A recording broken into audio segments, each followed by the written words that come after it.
안녕하세요. 여러분을 스타크래프트의 세계로 인도할 사나이 이정환입니다. 스타크래프트 완전 정복. 어제 시간부터 오늘 2회째를 맞이하고 있습니다. 여러분들 지난 시간 제 강의를 어떻게 들으셨는지 참 굉장히 궁금합니다. 많은 분들이 게시판에도 의견을 남겨주고 계시는데 스타크래프트의 왕도가 없죠. 상당히 어렵고도 복잡한 게임입니다. 여러분께서 차근차근 따라 하시고 또 훈련을 하시는 것만이 여러분이 최강자가 될 수 있는, 그리고 게임을 가장 수준 높게 즐기실 수 있는 첩경이 아닌가 그렇게 생각을 합니다. 사실 어제도 그렇고 오늘도 그렇고 입문편으로 준비를 하다 보니까요, 상당히 많은 부분이 이미 다 아시는 얘기들을 반복하는 것이 되겠습니다. 기존에 알고 계시던 분들은 자신의 종족뿐만이 아니고 다른 종족을 체계적으로 통합적으로 이해하는 그런 시간이 될 수 있었으면 좋겠습니다. 오늘은 그 입문편 두 번째 시간을 시작하도록 하겠습니다. 자, 본격적으로 오늘의 강의 들어가 보겠습니다.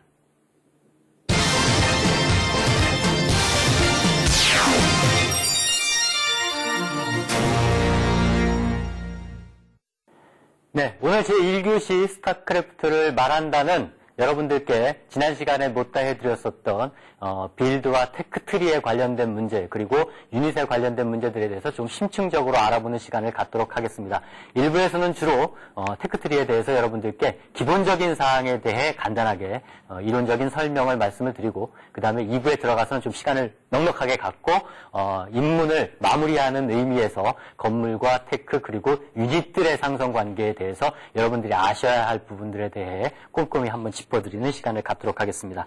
사실 전쟁에서 가장 중요한 것은요, 이기는 겁니다. 어떻게 이기느냐에 따라서 사실은 멋지게 이길 수도 있고, 아니면은 좀 찝찝하게 그렇게 승리를 할 수도 있고, 전멸을 당하는 아주 기분 나쁜 경우를 당할 수도 있습니다. 무엇보다 중요한 것은 상대를 얼마만큼이나 잘 아느냐입니다. 그래서 제가 테크트리라든가 건물 유닛을 설명할 때 내 종족뿐만이 아니고 나는 테란만 알면 되는데 왜 프로토스와 저그를 알아야 돼? 라고 생각하시는 분들 많으실 텐데요. 그런 분들도 테란을 잘하기 위해서는 저그와 프로토스를 그만큼 잘 알아야 됩니다. 여기서 잠깐 손자병법에 나오는 얘기를 하나 말씀을 드리겠습니다. 여러분들 다 아시죠? 적을 잘 알아야지 내가 승리할 수 있다라는 말이 이제 지피직입니다. 지피직이면은 뭐라고 했죠? 여러분들 다 아시는 것처럼 백전백승을 한다고 얘기를 했는데, 실제로 이 말은 손자병법에는 이런 말이 없어요. 손자병법에 나오는 손자가 한 말은 지피직이 백전백승이 아니고요. 지피직이 백전불태입니다. 무슨 말이냐면 상대방을 알고 나를 알면 백전백승은 틀린 말이거든요. 100번 싸워서 100번 이길 수는 없어요. 아무리 잘하는 사람이라도. 100전을 해서 위태롭지 않을 수 있다. 100전을 하는 동안에도, 100번을 싸우는 동안에도 위태롭지 않을 수 있다. 이게 맞는 말입니다. 그래서 많은 분들이 국어사전에도 우리나라에 잘못 나와 있는 사전이 있더라고요. 지피지기 백전백승이란 말은 없는 말이다라는 걸 여러분들께서 잘 알아두시기 바랍니다. 제가 왜 이 설명을 드리느냐 하면, 여러분들이 다른 종족을 잘 아는 것, 이것은 이기기 위한 필요 충분 조건은 아닙니다. 하지만 내가 지지 않기 위한 가장 필수적인 조건이라는 겁니다. 백전백승을 할 수는 없어요. 손자가 와서 경기를, 스타크래프트 시범을 여러분들께 보여드린다고 하더라도 상대 알고 나 안다고 해서 백전백승 못합니다. 하지만 상대를 알고 나를 잘 알아야만 내가 지지 않는 방법, 위태롭지 않은 방법을 깨우치게 될 겁니다. 그렇기 때문에 그만큼 그 상대방을 잘 아는 것에 대해서 여러분들이 중요하게 생각을 하시고, 다른 종족의 테크, 다른 종족의 유닛들에 대해서도 좀 통합적으로 여러분들이 같이 사고를 하셔야지만 전략 시뮬레이션 전쟁에 승리를 하실 수가 있겠습니다. 자, 테크와 빌드 오더라는 말을 여러분들이 스타크래프트에서 굉장히 많이 들어보셨을 텐데, 테크와 빌드 오더라는 것이 어떻게 다르냐에 대해서 먼저 말씀을 드리겠습니다. 지난 시간에 스타크래프트에서 가장 중요한 것이 세 가지라고 했죠. 스타크래프트를 운영하는 데 있어서는 건물을 어떻게 짓고, 그 건물에서 어떻게 병력을 뽑아내고, 그 병력을 가지고 어떻게 무대 위로 몰려가서 잘 싸우고 하는 것이 스타크래프트의 운영 원리입니다. 전략 시뮬레이션의 운영 원리인데, 건물을 어떻게 짓고 유닛을 어떻게 뽑아내느냐의 가장 핵심적인 사항이 바로 빌드 오더와 테크입니다. 빌드 오더라는 말은 실제로 있는 말은 아니고 이제 스타크래프트를 많이 하면서 우리나라가 종주국이 되다 보니까 우리나라 사람들이 만들어낸 말인데요. 어떤 식으로 건물을 짓느냐라는 초반 순서 순서를 빌드 오더라고 얘기를 합니다. 그런데 이 빌드 오더, 내가 예를 들어서 커맨드 센터를 다음에 서플라이를 뭐 몇 SCV가 짓고 그 다음에 베럭스를 몇 SCV가 짓고 베럭스를 2개를 짓는다, 하나를 짓는다, 그 다음에 또 서플라이를 짓는다, 아니면 뭐 가스를 채취한다, 아니면 뭐 팩토리, 그 다음에 스타포트로 간다, 이런 식의 많은 빌드를 실제로 이제 운용을 하게 되는데, 이렇게 운용을 하는 데 있어서 가장 중요한 것이 사실은 기본이 바탕이 되는 테크 틀입니다. 어떤 식으로 테란과 저그와 프로토스가 그 건물의 테크가 운영이 되어 있느냐에 따라서 여러분들이 어떠한 빌드를 내가 그 안에서 선택을 하고 만들어갈 것이냐를 결정을 할 수 있게 되어 있습니다. 프로게이머들은 그 빌드를 자신들이 굉장히 노력해서 만듭니다. 여러분들은 그 빌드를 그것을 보면서 그대로 암기에 따라 하실 수도 있겠지만 실제로는 여러분들 스스로가 경기를 하면서 조금씩 다른 응용된 자기 자신만의 빌드를 만들어내는 것, 이 단계까지가 우리가 중수 이상으로 올라가는 실력에 있어서의 어떤 바로미터가 될 수 있지 않나 싶습니다. 따라서 테크트리를 완벽하게 이해를 하셔야 빌드 오더를 강력하게 구사하실 수가 있다라는 점을 말씀을 드리겠습니다. 자, 오늘은 2교시에 할 일이 굉장히 복잡하기 때문에 1교시의 이론 강의는 이것으로 빨리 접도록 하겠습니다. 2교시로 넘어가서 이제는 본격적인 종족 간의 테크트리와 거기에서 나오는 유닛들의 상성 관계, 여기에 대해서 꼭 알아야 될 입문편 정리를 시작하도록 하겠습니다.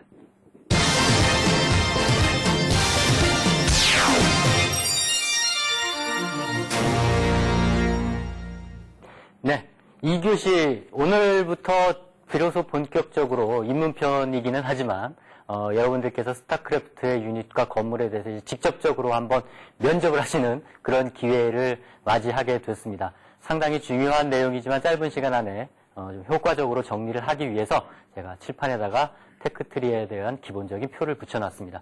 테크트리라는 것은 말씀드린 것처럼 실제 구체적으로 여러분들이 건물을 짓는 구체적인 순서인 빌드 오더와는 좀 다릅니다. 하지만 건물 짓는 빌드 오더를 만들 때 그것이 뭐에 의해서 만들어지느냐 하면 기본적인 각 종족의 테크트리 구조에 의해서 그 안에서 실제적으로 이제 구성이 되게 됩니다. 하기 때문에 테크트리를 잘 이해하는 것이 중요하고요.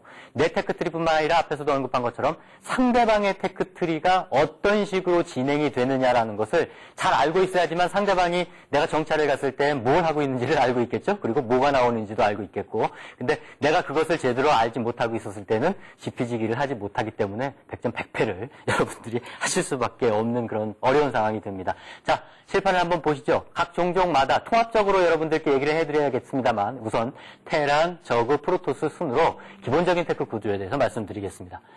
지금 보고 계시는 것이 테란의 첫 번째 테크트리의 구조가 되겠습니다.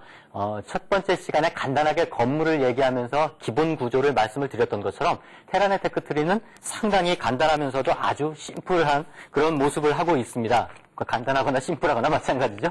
자, 커맨드 센터가 일단 있고요. 커맨드 센터가 지어지게 되면 기본적으로 그 서플라이 디포를 바로 지을 수 있게 되어 있습니다. 첫 번째로 커맨드 센터에서 태클을 올리는 데 중요한 것이 바로 베럭스입니다. 베럭스는 여러분들 아시는 것처럼 유닛이 나오는 건물이죠. 베럭스 다음에 지을 수 있는 것이 팩토리입니다. 팩토리 다음에 지을 수 있는 것이 스타포트입니다. 기본적으로 테크라는 것은요, 그 기술을 발전시키면서 그 상위의 기능, 상위의 유닛들을 만들기 위해서 밟아야 하는 순서를 얘기를 합니다. 그것이 나무처럼 이렇게 그 줄기가, 뿌리가 있고 줄기가 있고 가지가 뻗어나가고 해서 이것은 이제 테크트리라고 우리가 이름을 붙였는데요.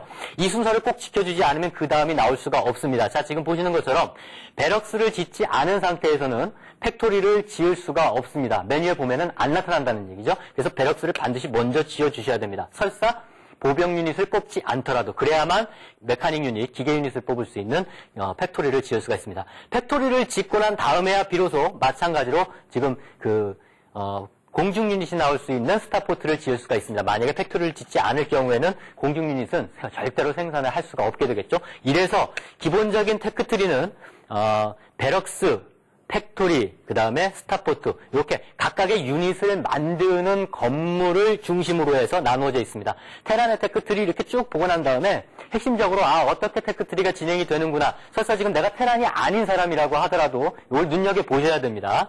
핵심적인 거 요거 세 가지를 잘 기억을 해두세요. 요게 테크트리의 핵심이다라는 겁니다.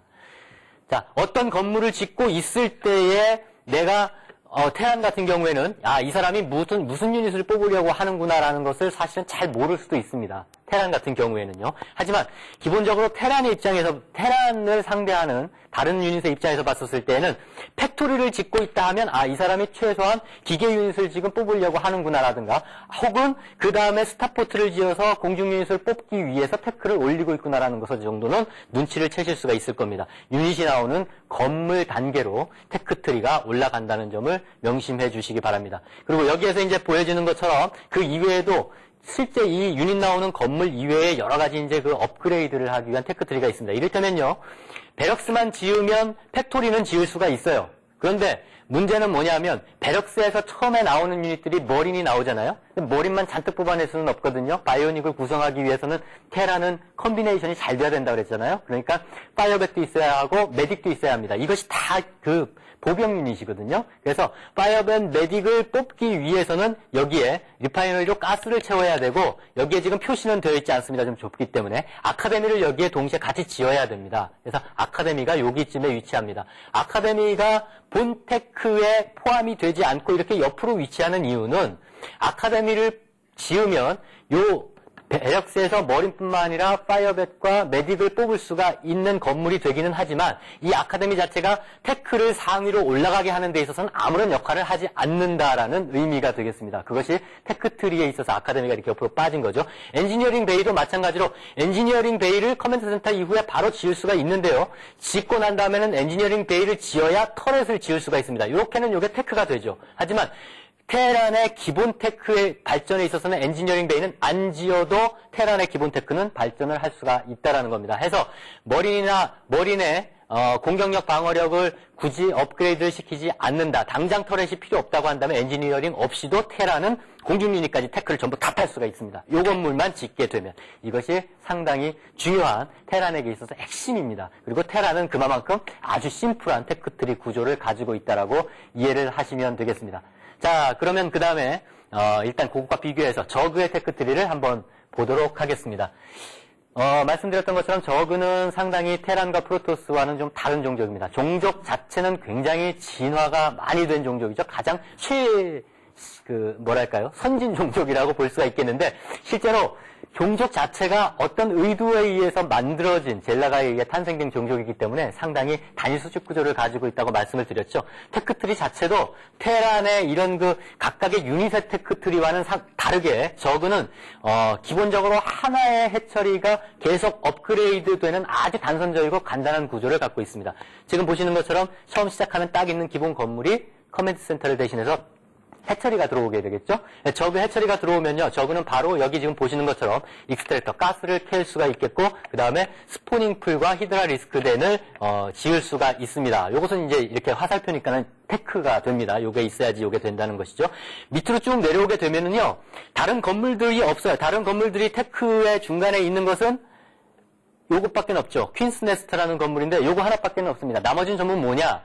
핵심이 해처리로부터 시작을 해서 그 다음에 요놈, 레어, 해처리가 변태된 겁니다. 따로 짓는 것이 아니고. 그리고 요 레어가 변태된 하이브, 여기까지가 테크가 되겠습니다. 그러면 이놈은 뭐냐? 하이브가 지어지면 요놈도 마찬가지고, 요놈도 마찬가지고, 요놈도 마찬가지고 다 지어질 수 있는 건물이라는 거죠. 실제 모든 유닛이 나오는 건물은 해처리, 레어, 하이브에서만 나온다 그랬죠? 그러니까 다른 공격용 유닛을 만들기 위한 어떤 특정한 건물이 없습니다. 다 여기서 나와요. 근데 여기서 이제 고급 유닛들이 나오기 위해서는 이렇게 업그레이드를 시켜줘야 하고, 이렇게 업그레이드를 시켜 3단계로 변신을 하는데, 합체는 못합니다. 변신만 하는데 3단계로 변신을 하기 위해서 중간에 필요한 건물이 있다라는 것이 레어에서 하이브로 들어가기 전에 퀸스 네스트라는 건물이 핵심적인 건물이 된다라는 것을 여러분들께서 알아두시면 되겠습니다.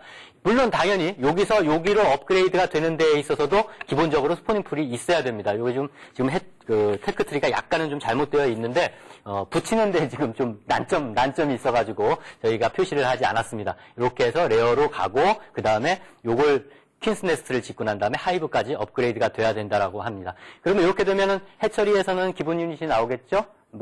그 드론이라든가 아니면은 저글링을 생산을 할 수가 있습니다. 히드라 리스크단을 지으면 해처리에서 히드라 리스크까지 나올 수가 있습니다. 그리고 여기에서 레어로 업그레이드를 했잖아요. 해처리를. 그러면 여기서 스파이어를 비로소 지을 수가 있게 되고 여기서 러커도 나올 수가 있습니다. 히드라를 러커로 변태할 수도 있고 그리고 퀸스네스를 짓고 이렇게 오면 이 스파이어를 하이브에서는 그레이트 스파이어로 업그레이드를 할 수도 있고 무탈리스크를 가디언이나 디바우러로 업그레이드를 시킬 수도 있습니다. 그리고 하이브가 있기 때문에 울트라 리스크 만들 수 있죠. 그리고 디파일러 마운트에서 디파일러를 만들 수가 있습니다. 이렇게 테크트리 구조가 되어 있습니다. 핵심적으로 이해하실 사항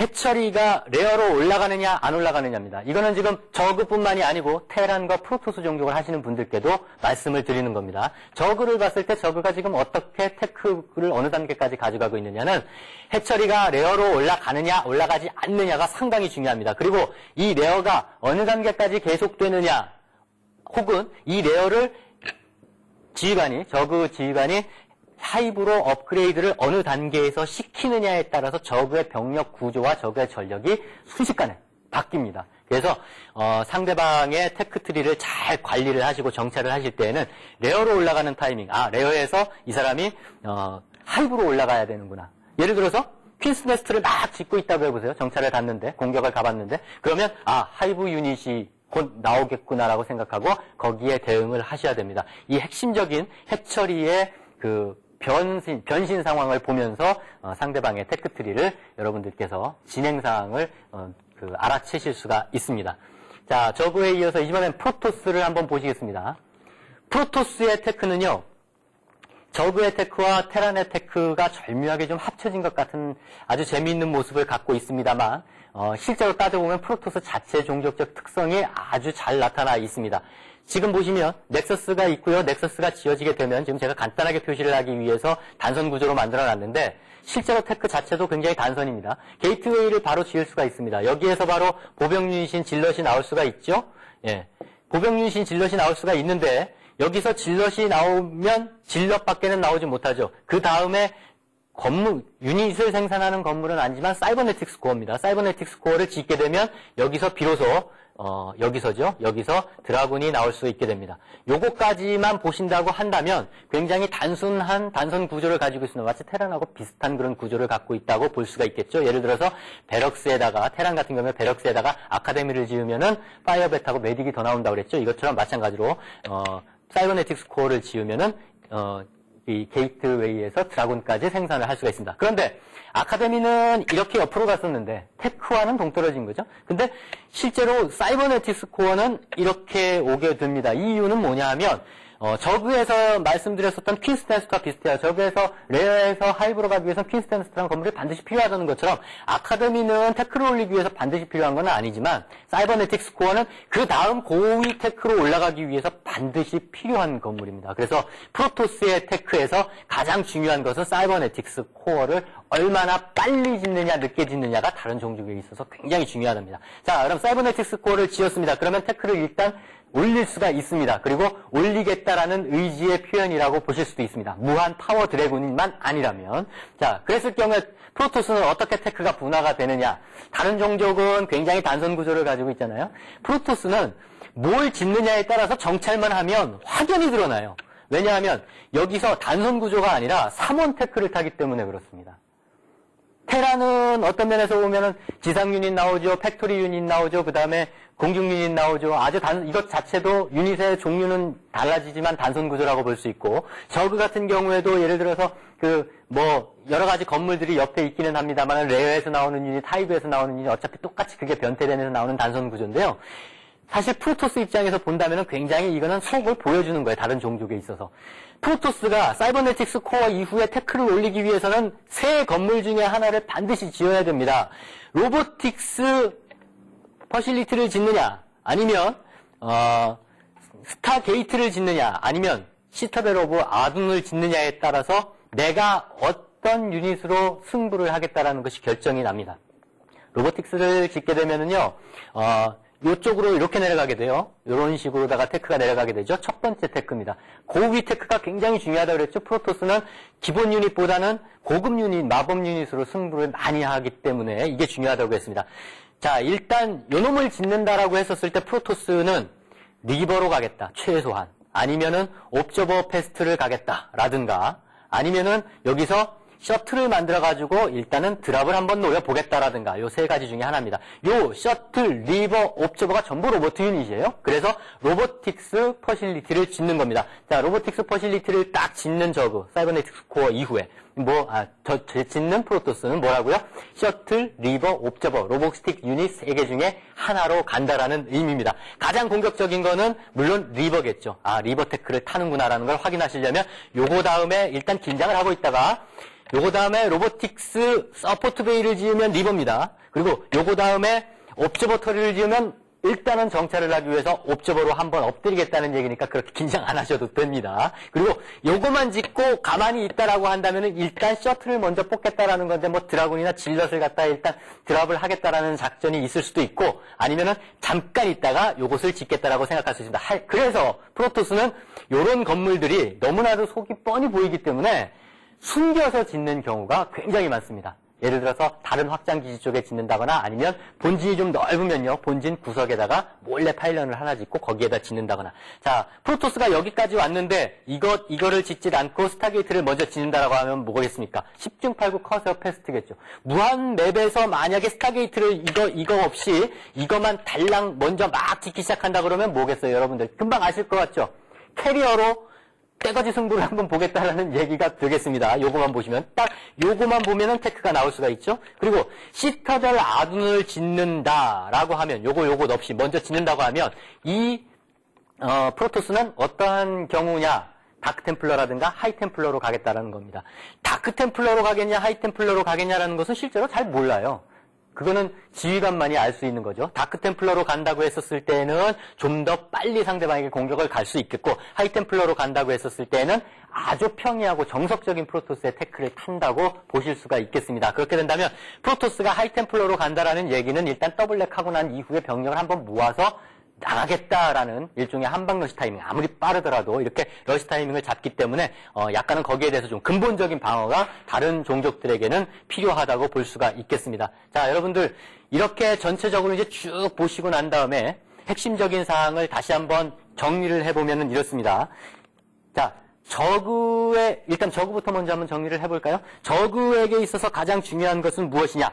해처리가 레어로 언제 업그레이드가 되느냐라는 타이밍이 상당히 중요하다. 그리고 레어로 업그레이드가 되고 난 이후에는 이제 좀 구체적인 문제이기는 한데 레어로 업그레이드가 되고 난 이후에는 히드라 리스크 댄이 지어지면서 러커로 가느냐 아니면 스파이어로 가느냐라는 것이 상당히 레어에서는 이제 관건이 되겠고요. 그 다음에 레어에서 하이브로 언제 넘어가느냐라는 것이 저그에게 있어서 상당히 중요한 여건이 되겠습니다. 다른 종족들이 저그를 볼 때는 그것을 이제 가장 핵심적으로 봐야 됩니다. 그리고 테란 다시 한번 복습하겠습니다. 테란에서 가장 중요한 것은 뭐라고요? 유닛 나오는 건물 자체가 바로 테크라고 했습니다. 그래서 테란이 베럭스만 가지고 막 늘려나가는 것과 베럭스를 2개를 짓고 팩토리를 짓는 것과 베럭스를 하나를 짓고 팩토리를 짓는 것. 예를 들어서 이게 1베럭 1팩토리 아니면 뭐 2베럭 1팩 뭐 2스타, 1스타 뭐 이런 식으로다가 여러분들이 이제 빌드를 나중에 공부를 하게 되면은 쭉 나누어지거든요.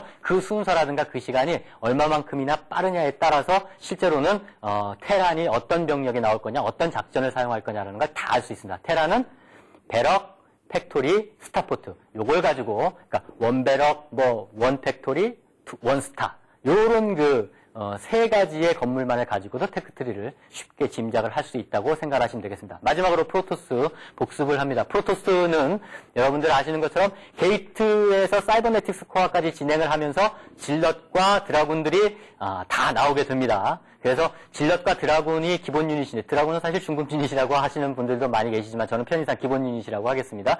질럿과 드라군 나오는 데까지는 테란과 그렇게 별반 다를 게 없습니다만 사이버네틱스 코어를 정점으로 해서 테크가 3원 테크로 분화가 된다는 겁니다. 그래서 프로토스에게는 정찰만 제대로 하면 가장 쉽게 여러분들이 프로토스가 어떤 전략을 사용을 하느냐를 쉽게 초반에 알 수가 있게 되겠습니다. 따라서 내가 프로토스인 경우에는 그 정찰을 막기 위해서 무조건 가진 애를 다 써야 될 것이고 내가 다른 종족인 경우에는 프로토스에게 사이버네틱스 코어가 언제 생기느냐라는 걸 꼭 봐야 돼요. 그 정찰 타이밍을. 그리고 사이버네틱스 코어가 일단 지어진 것을 봤을 경우에는요. 그 다음에 3개의 건물 중에 어떤 건물이 먼저 지어지느냐라는 것을 놓치지 않아야만 지피지기 뭐라고 그랬죠?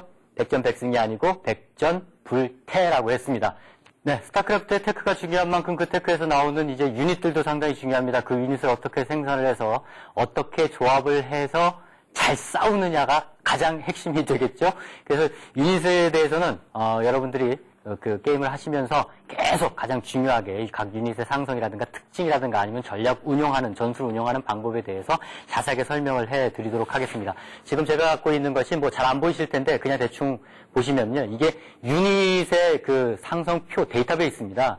이 각 하나의 유닛에 따라서 지금 제가 보여드린 것처럼 한 20여 개의 파라미터들이 있어요. 그래서 그 유닛의 특징들을 여러분들이 다 아시기 위해서는 이런 정도가 되는 하나가득 수치가 써있는 표들을 갖다 여러분들이 이제 다 외우셔야 되거든요. 근데 이거는 프로게이머들도 외우지 못합니다. 그래서 이것을 여러분들에게 다 외우시라고 한다면 누가 전략 시뮬레이션 게임을 배우겠습니까? 다만 중요한 것은 앞으로 공부를 하시면서 이 중에 핵심적으로 알아야 될 것들, 그리고 감각적으로 내가 느끼고 있어야 될 것들을 여러분들께 확실히 찝어드리는 것이 이제 그 강의를 하는 제 역할이라고 생각이 듭니다. 이를테면은 뭐 벌처로 포톤 캐논이 있는 밭을 치고 들어간다든가 이런 그 약간 무지몽매한 짓은 하지 않는 것도 유닛의 상성이라든가 그것의 공격력이라든가 방어력에 관련된 것이기 때문에 상당히 중요하다고 볼 수가 있겠습니다. 그리고 스타크래프트의 유닛은 일꾼 유닛 빼면은요 기본 유닛, 중급 유닛, 그 다음에 고급 맞법 유닛으로 나눌 수가 있습니다. 테란군 같은 경우에는 미리 여러분들께 말씀드렸었던 것처럼 고급, 중급, 그 다음에 그 기본 유닛, 중급 유닛, 고급 유닛들이 아주 골고루 다 사용이 되기 때문에 이 컨비네이션이 가장 중요합니다. 그래서 테란의 빌드나 테크에는 상당히 그런 테크의 간격이 굉장히 좁다고 볼 수가 있겠고, 중반 이상만 넘어가면은 나올 수 있는 유닛은 배틀크루저 외에는 다 나와서 조합해서 공격을 하게 됩니다. 저그는 상대적으로 원초적인 무대라고 말씀을 드렸죠. 대형과 매복 이런 것들이 상당히 중요하고 떼거지가 중요하기 때문에 저그의 유닛들은요, 하나만 있어도 100점 100승할 수 있는 정말 무적의 유닛이 될 수 있습니다. 따라서 기본 유닛이든 마법 유닛이든 간에 특히 기본 유닛의 숫자에 의존하는 것이 많습니다. 얼마나 많은 유닛들의 업그레이드를 통해서 저글링면 저글링, 히드라면 히드라, 럭커면 럭커, 무탈리스크면 무탈리스크들이 많은 수가 집중적으로 모여서 공격을 할 수가 있느냐라는 유닛의 떼거지 집중도가 가장 중요하게 되겠습니다. 프로토스 입장에서 봤을 때는 아까 말씀드렸던 것처럼 기본 유닛은 기본 유닛대로 질럿과 드라군의 그 운용이 상당히 중요하겠습니다만 특히 중반 넘어가면서는 고급 유닛을 얼마나 효과적으로 잘 뽑아서 중요한 건 그 고급 유닛을 잘 뽑는 것뿐만 아니라 돈이 많이 드는 유닛들이기 때문에 이 고급 유닛이 제 역할을 해주고 전사하느냐가 중요합니다. 그래서 단 하나의 유닛들이라도 그냥 버리게 되면은 게이머는 심각한 타격을 입을 수가 있습니다. 프로토스는 그만큼 유닛 관리를 아주 신경 써서 해야 되고 돈이 많이 드는 종족이라는 생각을 갖고 유닛 운용을 하시는 것이 필요하겠습니다. 자, 이것으로서 2회에 걸쳐서 스타크래프트의 기본 입문을 여러분들께 가르쳐드리려고 한 시간이 모두 다 끝났습니다. 상당히 없는 시간 쪼개서 급하게 진행을 하다 보니까 스타크래프트의 전모를 여러분들께 가르쳐드리는데 좀 급한 면이 없지 않아 있었다고 생각이 듭니다. 하지만 앞으로 시간은 많기 때문에 보다 더 차근차근 제가 2회 동안 말씀드린 것들에 대해서 하나하나 검토해보는 시간을 갖도록 하겠습니다. 마지막으로 여러분께 말씀드릴 것, 스타크래프트는 죽기 살기로 하는 게임이 아니고 단순히 즐기기 위한 게임입니다. 그렇기 때문에 마음을 편히 갖고 여러분들이 즐거움을 만끽하시면서 거기서 인생도 배울 수 있는 그런 기회를 만드시기 바랍니다. 이정환의 스타크래프트 완전 정복은 계속되겠습니다. 감사합니다.